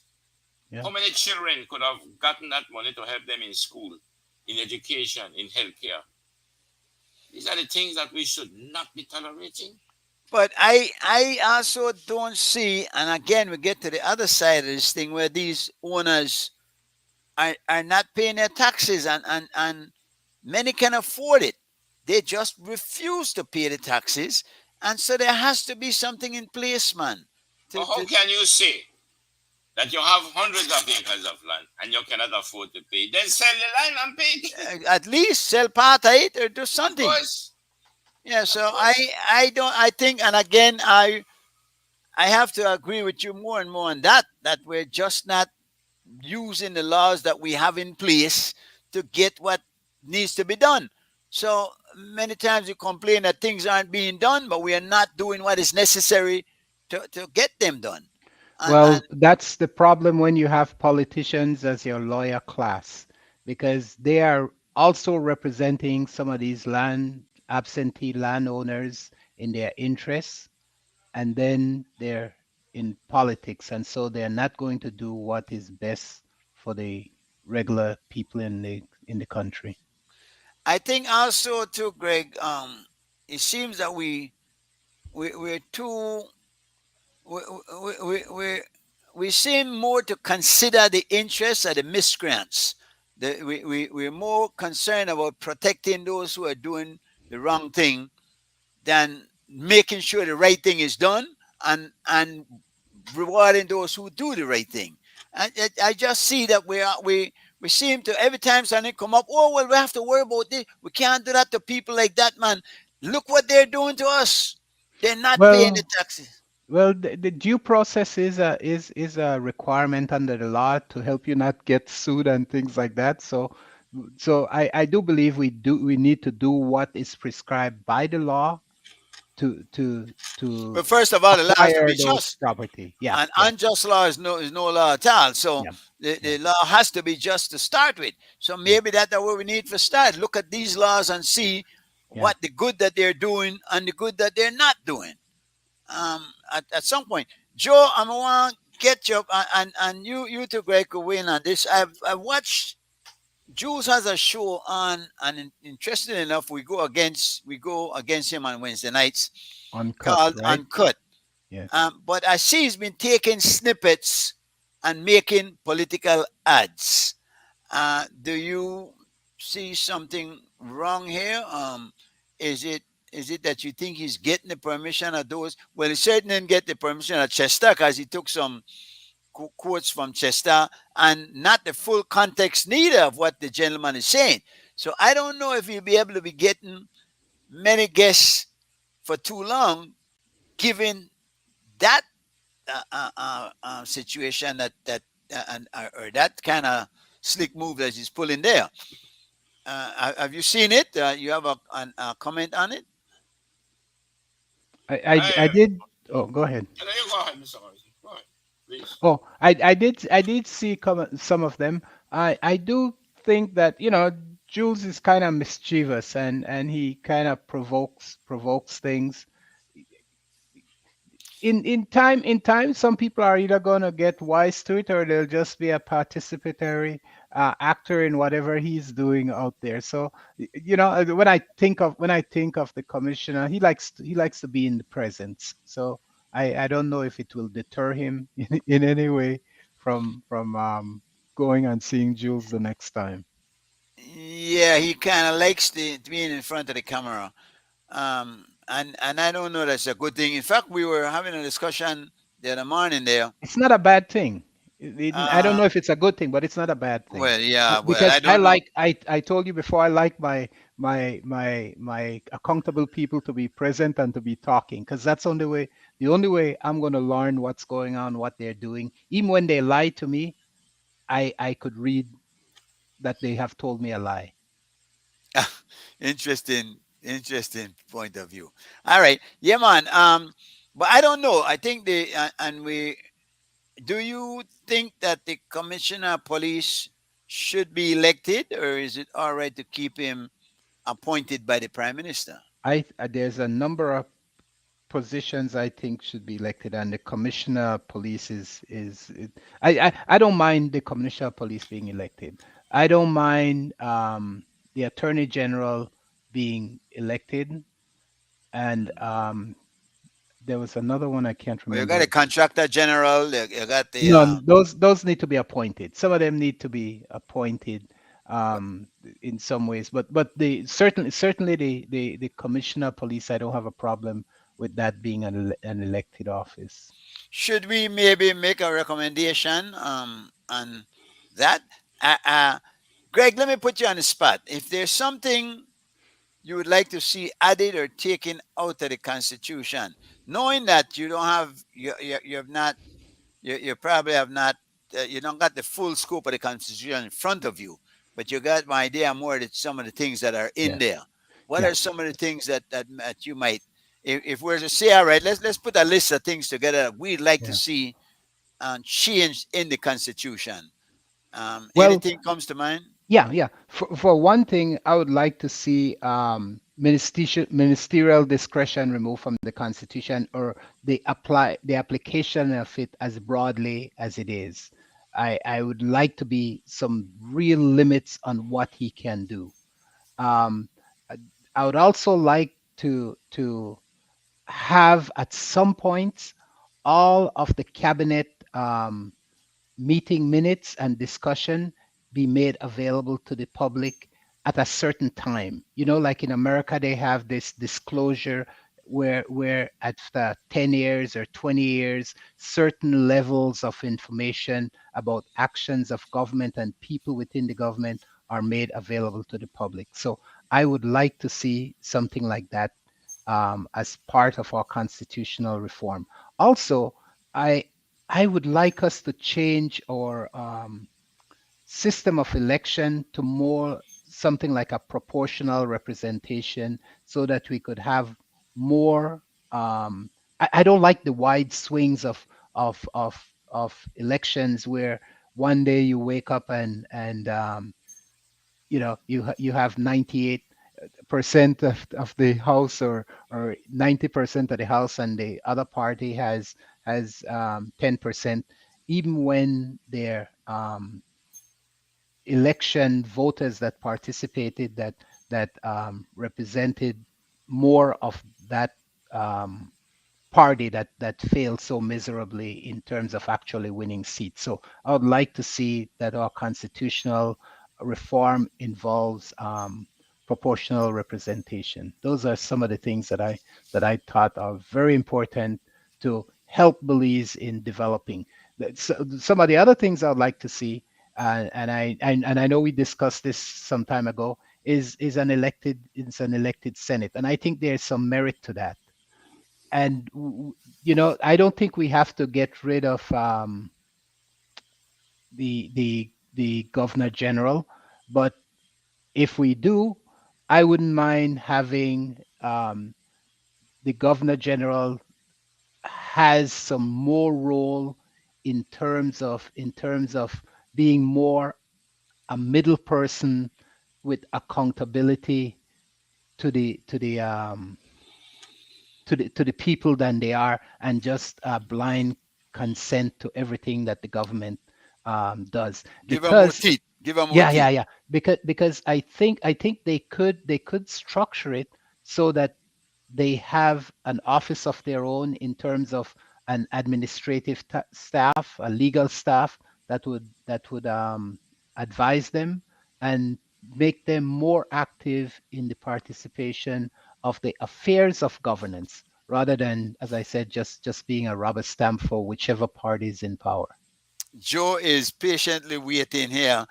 Did you hear all of that, Joe? Yeah, I did. If you ask me what I want to see, Uh, I can say to you that the first thing I think we should be debating as urgently is the move from first past the post to proportional representation. Right. I think we're supposed to look seriously as whether we may want to consider our prime minister being elected by the popular vote. I think we want to consider that we appoint the cabinet not from the parliament but from outside. Yes. I believe that the Senate should remain as it is constituted, but with more emphasis into oversights and investigations. I would like to see some of the discretionary powers as the Morrison side, and I know of some of them that I can point out here in the laws that should be removed. Not all of them, we have to keep some. Hmm. I would like to see that the public sector be brought back to being a permanent, established public sector, and then determine exactly the politically appointed ones. I do not support the election of public officers like the commissioner, attorney general. I don't think that we are ready for that. The society is too small. I think we must clearly define, though, what are the areas that you will be able to appoint, where political appointments, you do it and it's finished, clearly demarcated. I would also like to find something in the Constitution where the citizens will be able to clearly have the authority by the Constitution to use civil disobedience to bend the electorate to the will of the people, rather than we have to initiate some of them. And I think that will help us. And I have been looking at other things in the Constitution, but I think these are the more important ones to me. The issue of the Governor General, well, I think that's more of any kind of patriotic fervor, nationalistic fervor, but that won't make any difference in terms of how we are governed. But still, just to make it feel like we are independent, no? More emotional. I hear you. A couple of things. I think the PM should be elected. I like that idea. I think the cabinet should come from technocrats and let area representatives represent their areas. Because when you have, say, like a Patrick Faber from Khaled, that's a minister of education, you know that a lot of scholarships are going to go, that comes out of his office, are going to go to his constituents, because that will secure his victory coming up. I don't, the elected Senate, I don't think is going to make a difference, because people tend to vote one way when they vote. So if they vote the House one way, they will vote the Senate the next. I think the Senate should be abolished. And that is just my opinion on that. I think it plays absolutely no role. That's just one foolish exercise. It's a dumping ground for political cronies who get some prestige and some money at our cost, and is giving no dividends back to the people. The Governor General, I think, can play a more active role and should. I like the idea of stacking up her office with some people that can give advice, and I think the Governor General can play a significant role, a role that she's not playing right now. In that, when something comes before her desk and they say sign it, not just like the commissioner sign it because I want going license a company, desk you feel the need for signing. Look into it. Say to do some research on the individual that they putting before you to appoint, and say, listen to me, this might not be the best person for this job, you know. Maybe this person too politically connected. Maybe this person don't have the expertise in this area. How about looking at somebody else, maybe be able to recommend somebody or say to them, go and come again with somebody different. That is just my opinion there. And yeah, I think we do need some changes though. And quickly, right? Yes. Now make we look upon a few, make we look upon some of the American thing. I see that Hunter Biden, the president's son, has been brought before the court, pled guilty. I'm wondering if there will ever come a time when in Belize we might see the son of a prime minister or the son of any politician being brought before a court. Has it ever happened? And will it? Well, let's hope it never happened. Why would you want the son of a politician to be brought before a court? If they do wrong. Oh, no. If they I'm do not wrong, just yes, saying that- you just want to bring them like that. No, man. Come on, Joe. Come on. No, man. No, man. But if there's any wrongdoing, regardless of who, we've seen politicians and their family members get away with murder. In other words, knocking down somebody, killing them, I got your point. and just get swept under the rug. I think that is bad. I think that has to stop. And the only way to do that is to set an example and set a precedent, so that going on down the road, you have somebody to, you know it's been done and can be done, so it should be done. Something has to be done, Joe and Greg, at Well, some point. yeah, but let's look at everything. The most important thing that the highest standard we must hold up to is that no one is above the law. We are governed by the rule of law, not the rule of man. So all we have to insist on is that no one is above the law. And that is why just now when I spoke about certain things that we may want to do in the Constitution, is that when these things do happen and they come to public notice, that we can do something about it, the citizens. If there is the evidence there, and there's known evidence that a person is treated differently because of his political connection, then we, the citizens, should be in a position by the Constitution to act against that.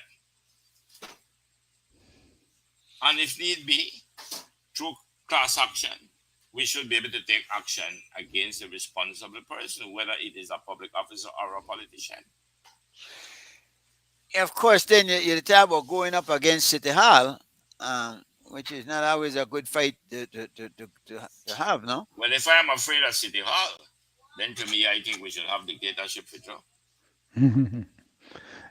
One of the other area I was thinking about that I had forgot was the judiciary and the chief justice.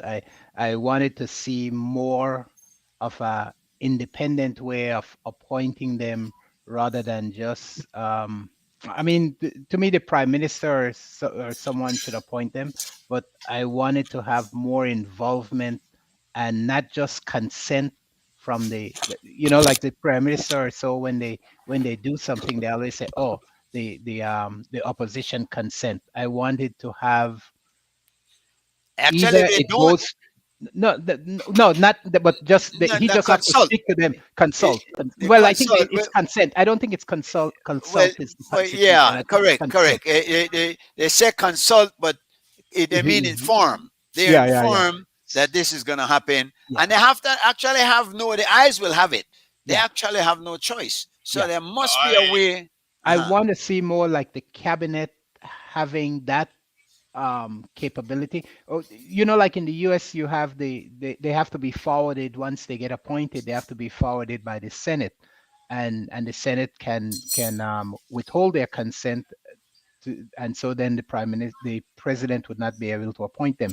I want to see a system that could be structured that could hold the prime minister accountable and those individuals more accountable than just that one person saying the prime minister giving them the go. That's what I would like. The GG maybe might be able to be pressed into service there. Well, I'm not sure the GG because we don't always have informed GG in terms of those issues. Because I'm looking for a real body of we ought to have an informed GG. What's the use of hiring a GG? But you may have no opinion about whether someone is suited or capable for that role, because you have to think the GG is just a person that's so far have been selected with good knowledge. We were talking about putting staff in the office of the GG with some competent people that can get an advice on a wide variety of matters. Okay, if we back all that up, then yes. Well, why don't we step back and look at the three elements of government? Mm-hmm. We have the legislators who we elect to be legislators. Right. Then we have the executive who, under this parliamentary system, it's the same. We elect them to be also executives, except the ones that are appointed through the Senate. Right. Then we have the judiciary. Now, the judiciary under our system is appointed by the politician, the elected, the executive, let me call it the executive arm of government. Yes. Who has in fact, in our system, been elected by the people. I think we need to be careful when we are tampering with changes for the sake of our own failures. Constitution, and the British I must give credit to, was able to understand about public sector and the human weakness, the biological partisanship between human beings. And the public sector of the British was designed to try to insulate the elected from that. But they knew that they would never be able to do it completely. So when they appoint them commissions, whether they're the public service, the judiciary, or the service commission, three of them, they appoint them and they let the politician do it. And they appoint them to be for a term. But you don't have to be the term of the government. Exactly. So it means then that there are some people that those who we elect must be given the authority to appoint. Do not continue to warn again to move the church to every time the dog shit front of it. Exactly. No, I agree. I agree with that. I So agree. I think that we need to step back and stop the belief that we will straitjacket politicians because they cannot conduct themselves properly. Then we need to find a way to bring good people to government. Otherwise, we'll never be able to cut it. Yeah. But- no, but no, that- no. My thought was never to. I always believe that appointment should and could run beyond the term of the political party. I think that's best because it sometimes you may get people that are mischievous and will behave inappropriately, but then also there needs to be ways to recall those people if they are acting so egregiously in terms of hindering and distorting the progress of one government. But yes, my intention was never to say that should be the specific way of doing it. If that's what you were thinking. Look at the American system. The political directorate of the federal government appoints political appointments, 13,000 public officers. But they come and go with the government that day, but the rest of the thousands and thousands are permanent. Continuity, you need continuity. Now, when you listen to how these Republicans and even the candidates running in the primary against Trump, listen to how they are speaking. Trump himself said that if get elected, he will make sure he appoint an attorney general or a special prosecutor to deal with Biden. Then the discussion came up and tried to show where the judicial system, I mean the attorney general, the justice system should be separated from the White House, even though they may be appointed by them. Well, he had made the same threat about Hillary Clinton. Yeah, but it's appointed by them, but they still have to get the consent of the Senate to vote them into that position. So that's why I said I didn't have a problem with the appointment. I was looking more at having a more robust way of holding them accountable, and also getting the consent of either this or Senate or cabinet or something of that sort. So it's not only on the back of that prime minister that all these appointments are made. That was my concern. You know, Joe, you're talking about electing good people, and yes, indeed, we need to put emphasis on that and try the best we can to elect as good people as we can. But we have to understand the nature of humans, and we have to also put in place an infrastructure, checks and balance system that will catch them when they fall. Yeah. This what we have here that when they fall and just point to the next administration, but look what they do instead, and the situation gets into just one hilarious back and forth. When in fact, and we get nowhere from it. We have to hold our people accountable. There has to be something in place that say to the individual, if you mess up, you got to face the music. Well, Mr. Chairman, that's precisely what I would like us if only 2 minutes to talk about.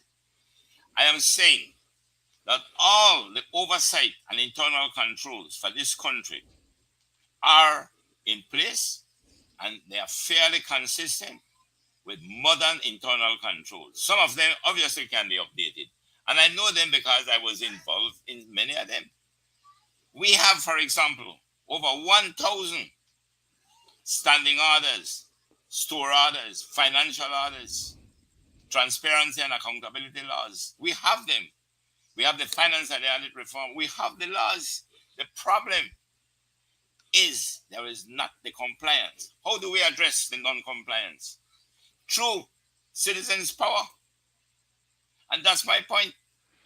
We have to Well, make sure. you were the same person, Mr. Cowie, that said government doesn't intentionally, you don't believe government intentionally not inform the people, but the government intentionally in these instances don't educate the people, in their power that they have.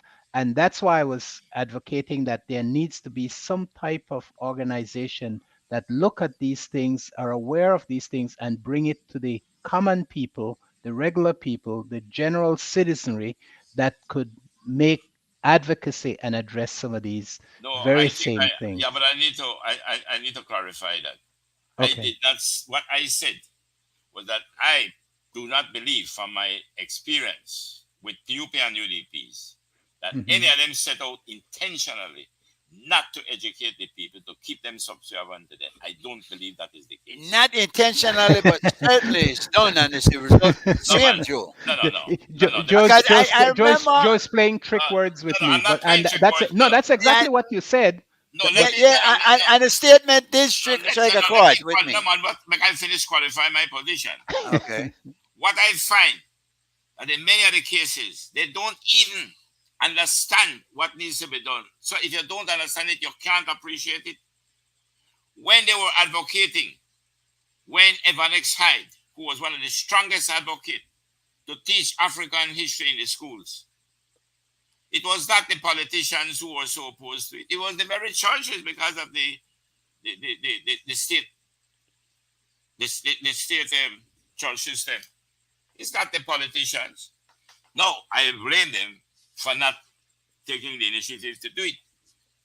Well, it was not all the churches. It was one church in particular that had a 50% dominance in the society. All I wanted to make clear, sometimes because we are so disappointed for good reason with the behavior of the people who we elect, that we develop a cynicism for them, and then there is no room left to try to give a fair judgment to anyone. Can you blame us?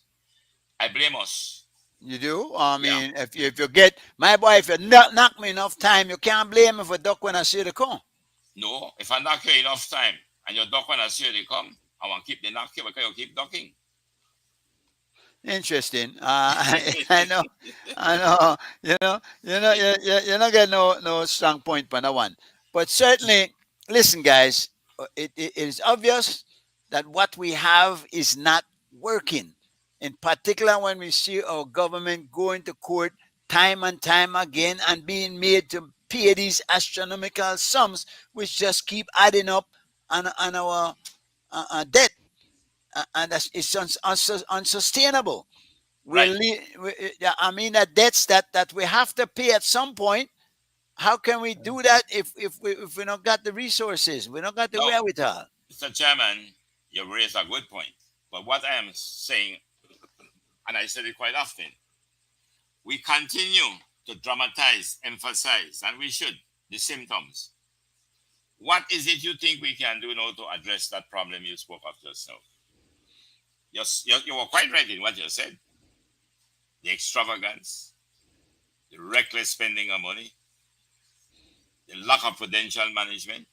I fully agree with you 100%. But the question that we are not willing to seek to answer, what is the remedy to the failures of our democracy? That is what we should be looking to find an answer for. I believe if we can find ways to hold politicians accountable for some of their acts that are illegal while in government, and not indemnify them against all those behavior that happens under their ministry, that will do a lot. And I know to make that happen, we need a stronger investigating arm of the police department, a stronger prosecution arm of the government, of our courts and all those. Because what happens with, I was kind of looking at our current prime minister, when he was in the House and was so indignant about corruption, and then I'm thinking that they're only indignant when it's the other party Correct. that has gone by. They never show the same degree of concern and deterrence when it is their turn in government. And so it is then become the responsibility of the people to see that all parties are held accountable. And what mechanism we need to put in place to make that happen, I am quite not sure. I told you before, I don't necessarily believe in UNCA because I believe it takes away some of our um, national sovereignty. And I know, Mr. Chairman, you don't quite I agree don't with that agree. I term. don't agree. But go ahead. Yeah, I mean, you have a point. but Right to your opinion. but I do believe that we need to develop mechanism, and it needs to be across the board. We need to have some genuinely good people in government across both parties that will come together and say, we want to develop this country. And I these are some of the guidelines and roadmaps we need to do to make that happen. And Mr. Sorry, go I ahead. sorry, I sorry to don't interrupt think you. I don't think that UNCAC is the panacea. I do think it's something to start with, to work with, and a tool that can be used effectively to achieve exactly what we need. You made the salient point. We have to start holding those guilty accountable and have them pay. I mean, not just because you make a mistake, no, the entire country is going to have to pay and be burdened with that. You are going to have to pay back some of that money. You got somebody give somebody a piece of land for 2,000, and then the government has to buy it back for 400,000. That person ought to be the one that has to pay that, if that has to be paid. Or Not But the sell people. or but sell but hundreds of million but of prime beachfront property for You see but what I'm gen- $175,000. saying? but Crazy. gentlemen, one, UNCAP. I believe that we should have UNCAP. UNCAP will not diminish our independence nor our sovereignty. That is not true. I'm very familiar with UNCAP. UNCAP will assist us. I need a surgeon in this country to look after the health of my people, and we don't have one. And I bring one from abroad. That is not in any way compromising my independence. No. One of the problems a professor mentioned in a discussion in a political class, and I will say this to Mr. Morrison and to you, Mr. Chairman. If you didn't jump more than 9 feet over that pool, you will drop in the water. What you were saying just now was simple that you made a lot of things about things that are wrong. But Mr. Morrison admitted he doesn't know what to do. I think we need to find out what to do. And what we must do, we must make sure through our own efforts to use the very laws we have and to instigate civil disobedience when it is appropriate. Example, the Chamber of Commerce back in 2004 thereabout at a meeting at the Biltmore voted for civil disobedience to withhold the taxes and put it into escrow. I personally made an intervention and stood at the podium and guaranteed them that they will get exactly what they are asking for and they don't have to withhold the taxes. And they got it. We then went to Fort George and spent 2-3 days there with the chamber, with the unions, etc. And that was where we drafted the Finance and the Audit Reform Act. Now, I'm telling you this because I think what happens in Belize today, we are not as militant. We are not as we used to be coming into our self-government and even up to independence. We seem to become so compromised because of our self-centeredness, because of our materialistic mindset and our instant gratification. So what we do, we go now and we defend that status quo because we benefit from it. If I were to tell you that I am still a supporter of the ideology of the People's United Party, but that doesn't necessarily mean that I will condone anything that this government is doing that I believe is wrong. Certainly not everything.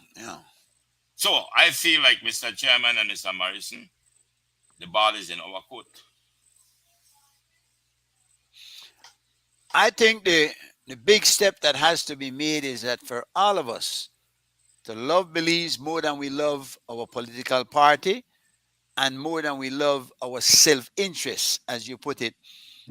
Many times it's more about what's in it for me, and until we get to the point of what's in it from me, what can I do to make this situation better, then we're going to be fighting a losing battle.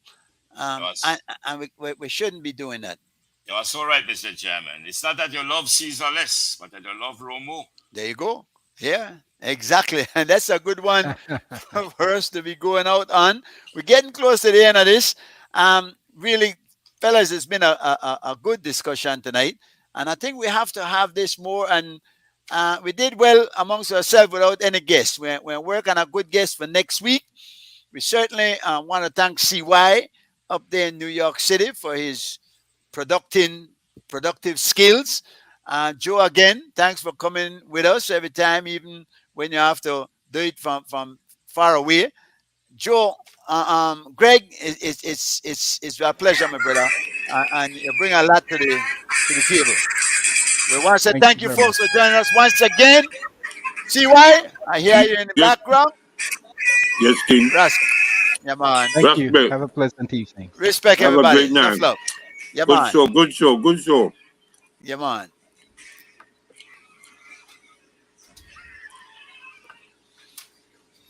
My with that song they CY? With that Oh, the one we played before? Sig tune, yeah, where you usually go to it. Yeah, man. All right. Bring it in. Bloop, bloop, bloop, bloop. Tomorrow, I'll call it tomorrow. Yeah, man. Every time. Respect. Every time, bless.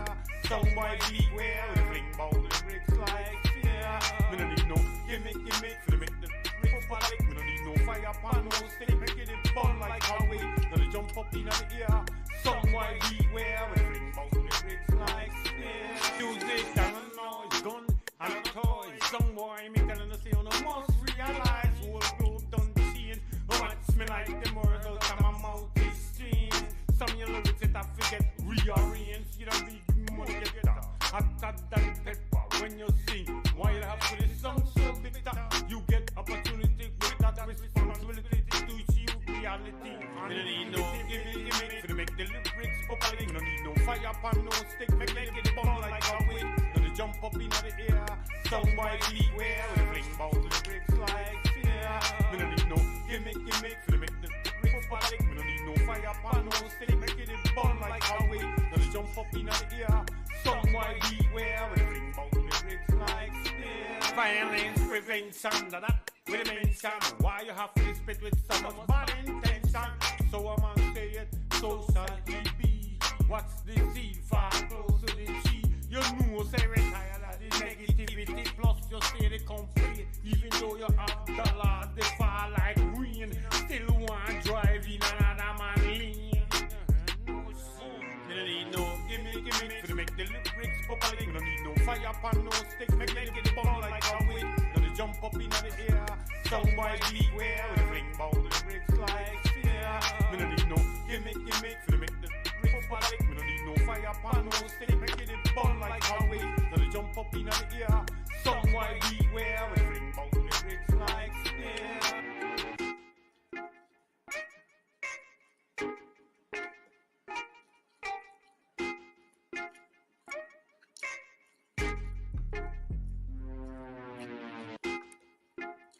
Easy squeeze, make no riot. So they make noise easy. See why alongside Wavy and my boy, YG. We don't need no gimmick to make the lyrics popular. We don't need no fire upon no stick, make it ball like a weight. Gonna jump up in the air, song by beware. We fling about the lyrics like fear. We don't need no gimmick to make the lyrics popular. We don't need no fire upon no stick, make it ball like a weight. Gonna jump up in the air, song by beware. We fling about the lyrics like fear.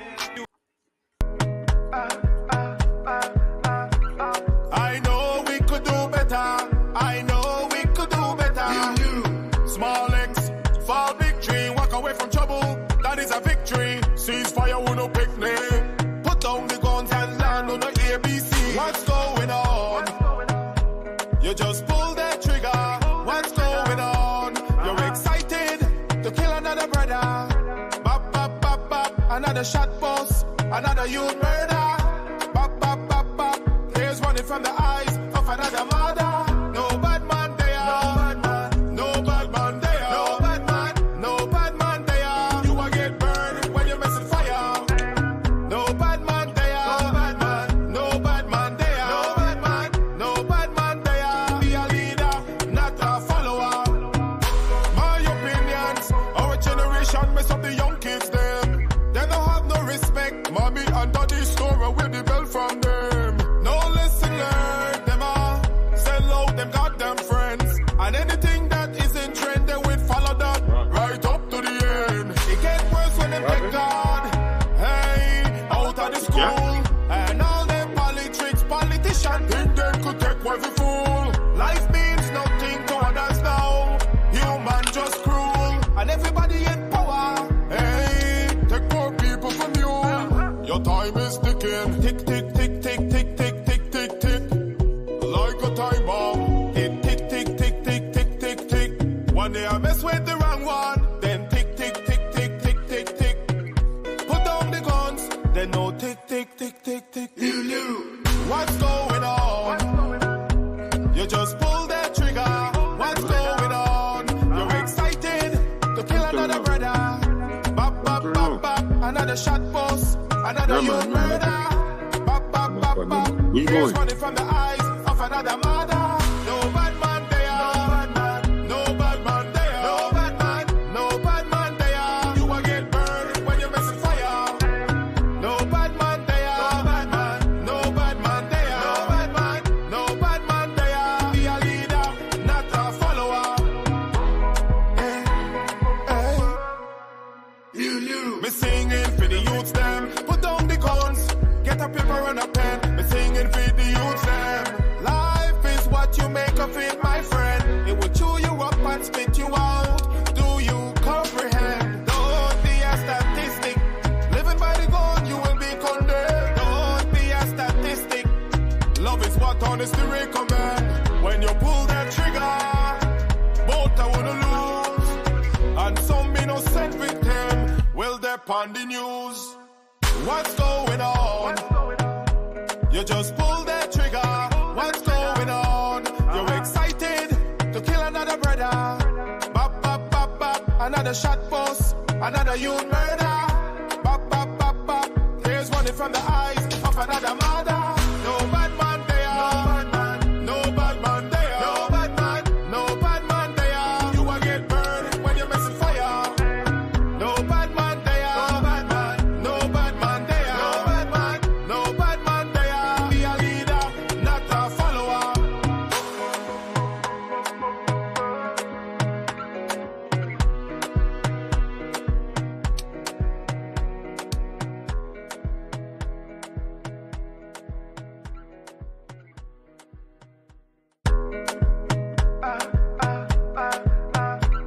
I know we could do better. I know we could do better. For victory, walk away from trouble. That is a victory. Ceasefire, who no picnic. Put down the guns and land on the ABC. What's going on? You just what's going on? You're excited to kill another brother. Bop, bop, bop, bop. Another shot boss. Another youth murder. Bop, bop, bop, bop. Tears running from the eyes of another mother. No bad man there. No bad man there. No bad man. No bad man there. You will get burned when you're messing fire. No bad man there. No bad man. No bad man there. No bad man. No bad man there. Be a leader, not a follower. My opinions, our generation mess up the young kids them. They don't have no respect. Mommy and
the Fred don't say, all haters could just raise up like they got easy on it. Incognito, like Nick Romano. We live with life in a stealth mode. Off for them decks when we touch road. No half a clip, we carry the full load. We keep the pedal to the metal, the flow board. We live life in a stealth mode. Cause enough for them decks when we touch road. No half a clip, we carry the full load. We keep the pedal to the metal, flow board. You like the game, but the game not like you. You only talk big when you're dead along with your crew. But when you're solo, in the morning do. Skip to me loo. Remember say, we come up from mud. We not just plaster, we apply mud. Girlfriend tick like mud. You cannot stop the blessings we come from above. We live with life in a stealth mode. Off for them decks when we touch road. No half a clip, we carry the full load. We keep the pedal to the metal, the flow board. We live life in a stealth mode. Cause enough for them decks when we touch road. No half a clip, we carry the full load. We keep the pedal to the metal, flow board. When they touch it, cool. Bars expensive like fuel. From jewel, directly from out of the jewel. Countrymen, offer them fraudulent. Act like they know say dead permanent. Treat we like heads of state parliament. We have too much things to under the talk about disarmament. Disarmament. We live with life in a stealth mode. Offer them decks when we touch road. No half a clip, we carry the full load. We keep the pedal to the metal, the flow board. We live life in a stealth mode. Cause enough for them decks when we touch road. No half a clip, we carry the full load. We keep the pedal to the metal, flow board. So snake, all in a church, them a leash like lurch. If we demise, then they constantly search. Me good name, them why they try for this merch. Cause we dey move enough merch. One of one. Tunnel vision. Shout out to Ghetto Swag Radio. This your boy Young Magic. I'm stunning, boy. I'm a stunner, boy. I'm switching lanes, flying through. Call me Wonder Boy. I'm Fleet, boy. I'm a D, boy. Got the glow, you could call me Bruce Lee, Roy. I hopped out, some cherry shit. Show your titties like you doing it for Jerry, bitch. I pimp hard, lean in my cup. In the sand, getting dubs from a bubble butt. I was on one, now I'm on two. I'm rolling, man, life is beautiful. I'm stone cold, call me Austin. I'm busy chasing money and flossing. I'm ballin', my ten's clean. Moonwalking on the track, call me Billie Jean. It's regular, the summer's mine. I'ma transform like the 14th prime.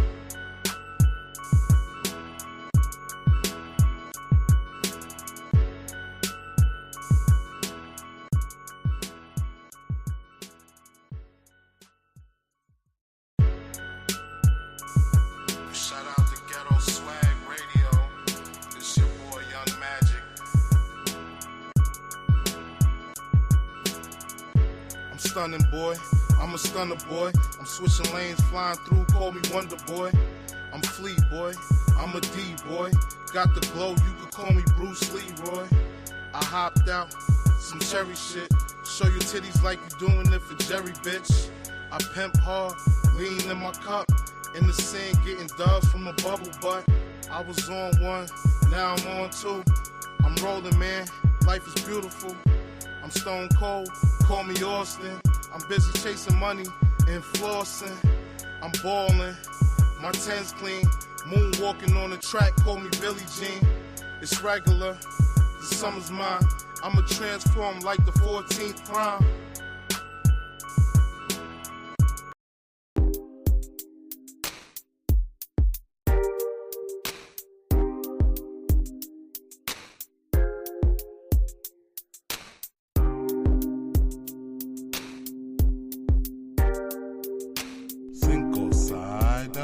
fire. Pull up on the block, rocking Kingdom attire. Cinco side, them gal fire. Pull up on the block, rocking Kingdom attire. Cinco side, them gal fire. Pull up on the block, rocking Kingdom attire. Cinco side, them gal fire. Pull up on the block, rocking Kingdom attire. Cinco, seis, cinco, seis, cinco, seis, cinco.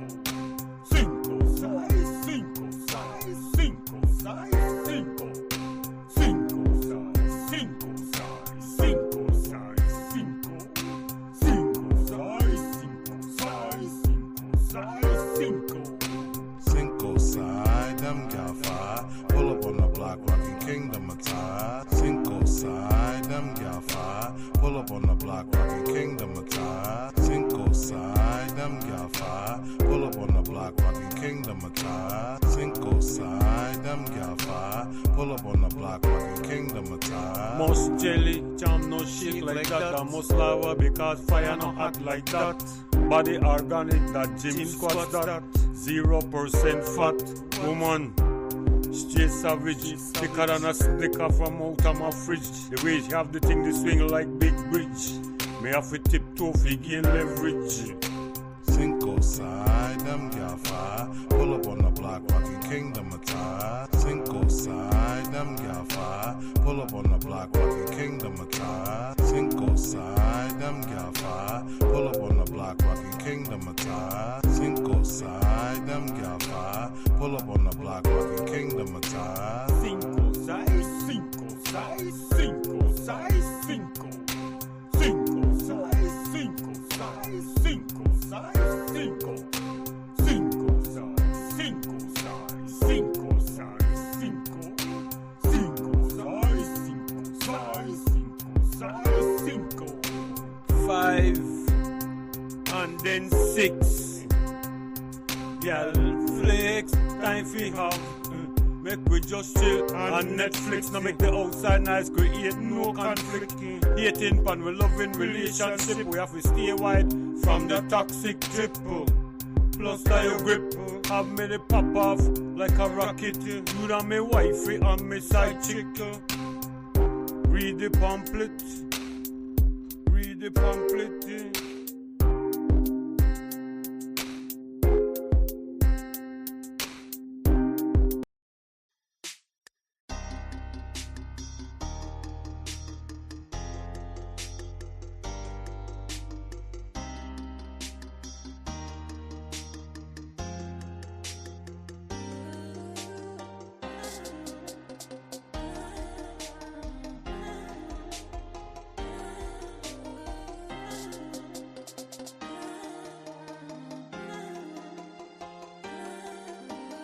Apex predator, so treat me like a barracuda from outer Belize water, or like a polar bear from outer Alaska. If I'm a snake, then call me a black mamba. Apex predator.